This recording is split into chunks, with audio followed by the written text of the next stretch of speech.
Siapa pun nak pakai beg brand Najwa. Setiap brand ada cerita.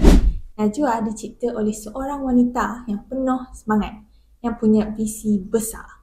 Nak bangunkan jenama tempatan milik sendiri. Dia dedikasikan produk dia untuk mereka yang nak nampak bergaya tanpa perlu berbelanja yang besar. Jadi, setiap rekaan Najwa tu dia buat dengan penuh teliti. Beg yang versatile, sesuai untuk semua peringkat umur. Gabungan fashion, quality dan affordability dalam setiap satu beg.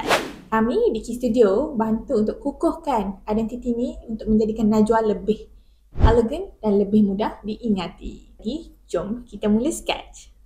So, kita cipta satu ikon N yang unik dan memorable sebagai satu simbol kekuatan dan keanggunan dalam satu bentuk. Dari logo, warna sampai the whole visual, kita bina untuk cerita tentang keyakinan. Inilah dia, Najwa. Bukan sekadar beg, tapi simbol semangat dan keanggunan yang dibentuk dalam satu brand.